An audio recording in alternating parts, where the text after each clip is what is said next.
প্রচন্ড ঠান্ডা, পানিতে হাত দিতে চায় না, অনেকে গোসল করা ছেড়ে দিয়েছে জানেন না, 4 দিন 5 দিন গোসল করে না। কি করছে?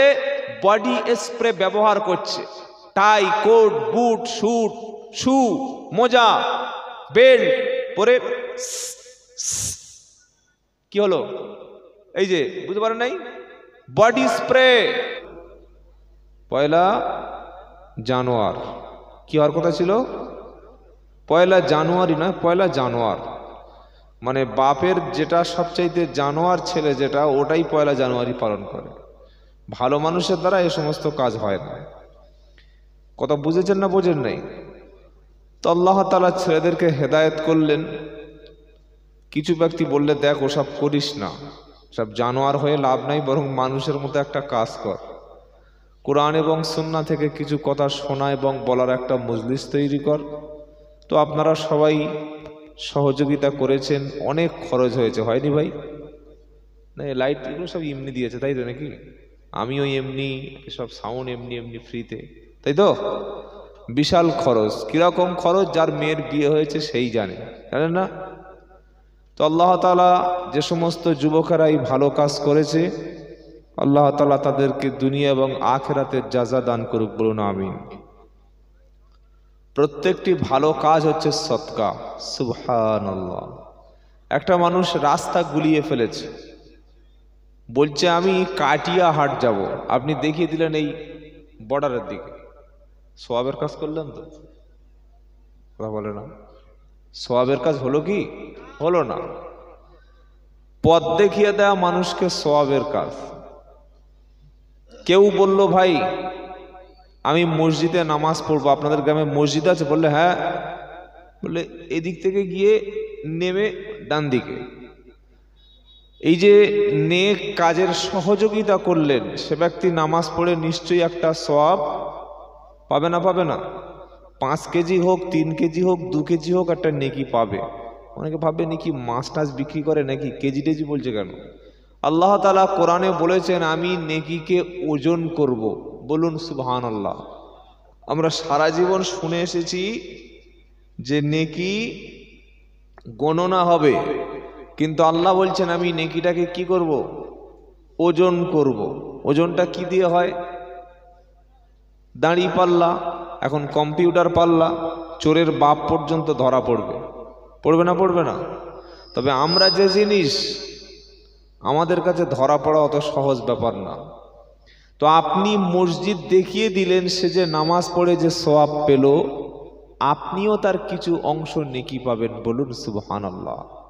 তো এই যে কোরআন এবং সুন্নাহর মজলিস ছেলেরা কায়েম করেছে, আর আমার আগে হযরত মাওলানা সাহেব অনেক মূল্যবান কথা বলেছেন, আমরা সেগুলো শুনেও শুনিনি। কেন? ঘরের মুরগি জবাই করলে সেই টেস্ট পাওয়া যায় না যেটা বাজার থেকে 150 টাকা কেজি বাট ফুলো মাল কিনে এলে খেলে ভালো লাগে। কি বুঝলেন? বারবার প্রচার হচ্ছে মুরগি খেলে বার্ড ফ্লু হবে, বলছে না, রোগ আছে। তারপরে আমরা সেটাকে পিষিয়ে খাচ্ছি। কেন? ওটা টাকা দিয়ে কেনা মাল, ঝুলিয়ে আনা মাল। আর ঘরের মুরগিটা তেমন একটা টেস্ট লাগে না। কেন লাগে না? ঘরের মাল, তাই তো? তোমার আগে যিনি হযরত আলোচনা করেছেন, কোরআন এবং সুন্নাহ দিয়ে অনেক অনেক মূল্যবান কথাগুলো তিনি বলেছেন। যারা শুনেছেন, আল্লাহ তাআলা এই কথাগুলি আমাদের জীবনে আমল করার তৌফিক দিক, বলুন আমিন। প্রথমে প্রশংসা করব আল্লাহর। কার প্রশংসা? আল্লাহর। তার প্রশংসা করলে তিনি আরো বাড়িয়ে দেবেন, সুবহানাল্লাহ। তার প্রশংসা না করলে তার কোনো যায় আসে না। যায় আসে? আপনি যদি আল্লাহর প্রশংসা না করেন, আল্লাহর কি কোনো ক্ষতি হবে? কিচ্ছু হবে না। প্রশংসা করলে আল্লাহর লাভও হবে না। অমাই ইয়াশকুর ফাইন্নামা ইয়াশকুরু লিনাফসি, 21 পারা, সূরার নাম লুকমান। হযরতে লুকমান হাকিম তিনি তার সন্তানকে বলছে, যে ব্যক্তি আল্লাহর শুকরিয়া আদায় করে সে নিজের জন্যই করলো। সুবহানাল্লাহ। তো আল্লাহর প্রশংসা করি, তিনি আমাদেরকে এখানে এনেছেন। তিনি না আনলে আমরা কখনো আসতে পারতাম না। সকলে বলুন আলহামদুলিল্লাহ। সকলে বলেননি। কেন বলেননি? অভ্যাস নাই বলে। দেখবেন কিছু মানুষ আছে ইমাম সাহেবকে দেখলে সালাম দেয়, আসসালামু আলাইকুম হুজুর ভালো আছেন তো, এমন করে দূর থেকে সালাম ছুড়ে দেবে, একদম 100 মিটার দূর থেকে। এই ব্যক্তি কিন্তু জীবনে তার বাপকে সালাম দেয় না, মাকে দেয় না, স্ত্রীকে দেয় না, বিবিকে দেয় না, ভাইকে দেয় না। কেন? তার কাছে ধারণা হচ্ছে যে সালাম শুধু ইমাম সাহেব আর আলেম সাহেব, বক্তা সাহেব আর পীর সাহেবকে দিতে হয়। কি বলছেন বলেন? এটা ধারণা। তো এই যে সালাম এর প্রচলনটা, সে ভেবেছে সালাম শুধুমাত্র ইমাম সাহেবের জন্য, তাই সে সবাইকে দেয়নি। কিন্তু সালাম দিতে হয়, যদি বলেন, সবার। শত্রুকেও সালাম দেবেন। আপনি ধরুন তৃণমূল দল করেন, কি করেন আমি বলার দরকার নেই, ধরুন সাপোজ, তো আপনার পাশে একটা বামপন্থী আছে। বামপন্থী বোঝেন তো? বামপন্থী বোঝেন না? হ্যাঁ। তো এই বামপন্থী সে আপনার রাজনৈতিক শত্রু। সে যদি আপনার পাশে নামাজ পড়ে আসসালামু আলাইকুম ভাই ভালো আছেন, আপনি মুখ ঘুরিয়ে নিলেন, কাজটা সওয়াবের কাজ করলেন তো। কিন্তু এটাই তো আমরা করি না? আমার মতের বিরুদ্ধে গেলে সে আমার দুশ্মন, তাই তো? আমার মতো তার মত না হলে সে আমার দুশ্মন। ধরুন আমার পাশে একজন জামাতি ইসলাম নামাজ পড়ছে, তার পাশে একজন তবলিগ জামাতের লোক নামাজ পড়ছে, তার পাশে একজন ফুরফুরা সিলসিলার লোক নামাজ পড়ছে। মোটামুটি তিনজন যে নামাজ পড়ছে, সালাম ফিরানোর পরে তিনজন তিনজনকে কি ভাবছে? এ জামাত ইসলামী করে, শালা পাকা খারেজি। তবলিগ জামাতের লোক মনে করছে ফুরফুরা পীর সাহেবের মুরিদ, সে পীর মানেই ভণ্ড। আবার ফুরফুরার পীর সাহেবের মুরিদ মনে করছে জামাত করে তো, এদের ভিতরে কিচ্ছু নাই, বউ রেখে বাইরে গিয়ে শুয়ে থাকে মসজিদে। এই যে দূরত্বটা তৈরি করেছি সমাজ, ইসলাম কিন্তু এই দূরত্ব তৈরি করেনি। যিনি কলেমা পড়েছেন তিনি হলেন আমাদের ভাই। একবার জোরে কি সুবহানাল্লাহ বলা যাবে? আলহামদুলিল্লাহ কেন বলতে পারলাম না? সেই অভ্যাসটা তৈরি হয়নি। আজ থেকে আমরা শিখে নিই, যে কোনো কাজের শেষে যে কাজটায় করলে আল্লাহ খুশি হন, কোনো কিছু প্রশংসার ব্যাপার থাকলে সেখানে আমরা বলবো আলহামদুলিল্লাহ। কি বলবো? আলহামদুলিল্লাহ। কথা মনে থাকবে ইনশাআল্লাহ। কথা শুরুর পূর্বে সালাম দিয়ে শুরু করবেন, যে কোনো সময় সালাম দিয়ে শুরু করবেন। এবার বলছি, আজকের জলসার সম্মানিত সভাপতি সাহেব যিনি আছেন, আল্লাহ তাআলা তাকেও ইসলামের জন্য কবুল করুক, বলুন আমিন। এখানে অনেক বড় বড় আলেম ওলামা আছেন, হাফেজ সাহেবরা আছেন, মসজিদের ইমাম সাহেবরা আছেন। আমি সবার থেকে ছোট, সবার থেকে বয়সেও ছোট, জ্ঞানেও ছোট, আমি ছাত্র। তো আল্লাহ তাআলা যদি কিছু কথা আমাকে বলার তৌফিক দেন আমি বলবো। সুবহানাকা লা ইলমা লানা ইল্লা মা আল্লামতানা ইন্নাকা আনতাল আলিমুল হাকিম। সকলে বলি আমিন। আল্লাহর কাছে আমরা দোয়া চেয়ে নিই যে আল্লাহ আপনি এমন কিছু কথা আমাদের দিয়ে বলিয়ে নিন, যে কথাগুলো বললে আমরা সকলে দুনিয়ার সমস্ত বিপদ থেকে বেঁচে যাব, আর আখেরাতের কঠিন শাস্তির হাত থেকে সবাই মুক্তি পাব। সেই কথাগুলি আমাকে বলিয়ে নিন, শ্রোতাদেরকেও শুনিয়ে নিন। আর আপনার কালাম কোরআন থেকে, নবীর সুন্নাহ থেকে আমাদের জীবন চালনা করার তৌফিক দান করুন। সকলে বলি আমিন। আমি আরো একবার বলছি, যারা বাজারে এসেছেন আপনারা প্লিজ চলে আসুন। বাজারটা ভালো মানুষের জায়গা না, ভালো মানুষের জায়গা হচ্ছে মসজিদ, আল্লাহর ঘর। সুবহানাল্লাহ। যাদের দুনিয়াতে মসজিদে পাওয়া যায়, আখেরাতে তাদেরকে কোথায় পাওয়া যাবে ভাই বলেন? পরিষ্কার হিসাব। যাদের দুনিয়াতে মসজিদে পাওয়া যাচ্ছে, আখেরাতে তাদেরকে জান্নাতে পাওয়া যাবে।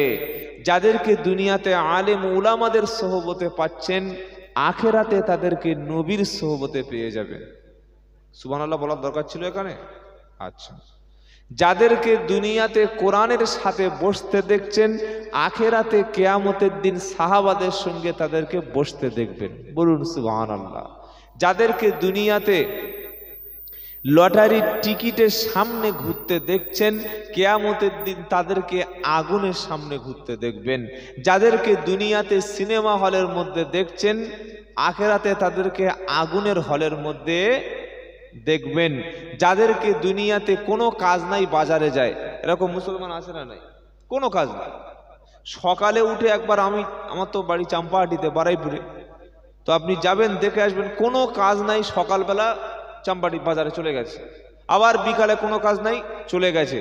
ভাই, যে টাইমটা আমরা বাজারে সময় নষ্ট করি, এই প্রতিদিন 10 মিনিট 20 মিনিট আধ ঘন্টা যদি ইমাম সাহেবের সঙ্গে বসে একটু আমরা কিছু আলোচনা করতাম, ইমাম সাহেব কি আপনাকে খুব ঠকিয়ে দিত না? ইমাম সাহেব আপনার সঙ্গে কোনো ব্যবসা নিয়ে কথা বলতো না। ইমাম সাহেব আপনার কাছে জমির দালালি করার কথা বলতো না। ইমাম সাহেব আপনার কাছে কোনো রাস্তার কন্ট্রাক্টরি নিয়ে কথা বলতো না। বরং ইমাম সাহেবের কাছে বসলে আপনাকে জান্নাতের রাস্তাটা দেখিয়ে দিত। বলুন সুবহানাল্লাহ। সিদ্ধান্ত আপনার, আগামী কাল থেকে কোথায় বসবেন সেটা আপনারা সিদ্ধান্ত করে নেবেন। কারণ যারা এসেছেন, কেউ আমাদের মধ্যে এখন আর মূর্খ নাই। কথা বুঝেছেন বাবাজি? এখন ছোট্ট ছোট্ট ছেলেরা যা পাকামাল তৈরি হয়েছে, এদের সামনে কথা বলা মুশকিল। বাপের ভুল ধরছে, ধরেন আপনাদের ভুল, কথা বলা, বাপের ভুল ধরছে, ধরে না, ছেলে বাপের ভুল ধরছে, ছাত্র শিক্ষকের ভুল ধরছে, বলছে বাপ তুমি কিছু জানো, তুমি কম্পিউটার জানো? বাপ বলছে কম্পিউটারটা ওই কোন মিষ্টি, ওটা মিষ্টি, ওটা একটা কম্পিউটার, ওটা ছাড়া পৃথিবী চলে না। তুমি এসব কম্পিউটার জানো না, মোবাইল জানো না, ল্যাপটপ জানো না, গুগল জানো না, ইউটিউব, ফেসবুক, টুইটার কিচ্ছু জানো না, সোশ্যাল মিডিয়া সম্পর্কে কোনো কনসেপশন নেই, বসো। বাপ চুপচাপ হা হয়ে শুনছে যে ছেলে কি বলছে। এটা সেই যুগ। আমি তো ভাবছি আজ থেকে 10 বছর পরে আমাদের ছেলেরা আমাকে কি করবে আল্লাহই জানে। তো মনে রাখবেন, বৃদ্ধরা যতই না লেখাপড়া শিখুক, তাদের কাছে গেলে একটা আলাদা জ্ঞান পাওয়া যায়, আলহামদুলিল্লাহ। তবে সেই বৃদ্ধ মানুষ যদি খোদাভীরু হয়, মুত্তাকি হয়, পরেজগার হয়, আল্লাহওয়ালা হয়, এই রকম ব্যক্তিদের কাছে বসাও একটা ইবাদত। সুবহানাল্লাহ বলেন। নবী বলেছেন, যে ব্যক্তি বৃদ্ধদের সম্মান করে না, ছোটদের স্নেহ করে না, লাইসা মিন্না, সে আমাদের উম্মত নয়, সে আমাদের উম্মত নয়। আমাদের দুটি জায়গায় মার খেয়ে গেছি। এই জায়গায় বাচ্চাদের আমরা ভালোবাসি না। একটা বাচ্চা যদি মসজিদে যায়, তার সঙ্গে যে আচরণ মসজিদের মুসাল্লিরা করে, এই আচরণ যদি সমাজ এরকম থাকে, মসজিদে মুসাল্লি পাওয়া যাবে? যাবে না। এই কারণে খালি মসজিদে গিয়ে দেখবেন ফজরে 4 জন, জোহরে 6 জন, আসরে 5 জন, মাগরিবে 6 জন, আর এসার সময় 2.5 জন। 2.5 জন মানে ইমাম মুয়াজ্জিন আর একটা ছোট 6 বছরের ছেলে, মানে 2.5 জন। কেন এই মসজিদগুলির করুণ দশা? কেন আমরা মসজিদে মানুষকে আনার চেষ্টা করছি না? আর 2 নম্বর হলো, যে সমস্ত বাচ্চারা, শিশুরা 10 বছর 12 বছর প্রাইমারি স্কুলে পড়ে, তারা যদি মসজিদে নামাজ পড়তে আসে, যে আচরণ তাদের সঙ্গে করা হয়, এই আচরণ গরু ছাগলের সঙ্গে করা হয় না। এরকম পরিস্থিতি হলে ছেলেরা মসজিদে আসবে তো? কথা বোঝার চেষ্টা করবেন। আল্লাহ তাআলা আমাদের সবাইকে দ্বীন এবং ঈমানের উপর চলার তৌফিক দান করুন, বলুন আমিন। তো চলুন বক্তব্য শুরু করা যাক, নাকি নাকি বলছেন? আলহামদুলিল্লাহ। দেখি আপনারা কারা কারা বক্তব্য শুনবেন, একটু তাকবীর দিন তো। নারায়ে তাকবীর। এত ভোল্টেজ আপনাদের, সুবহানাল্লাহ। এটা ঈমানের ভোল্টেজ। কিসের ভোল্টেজ? জোরে বলেন না।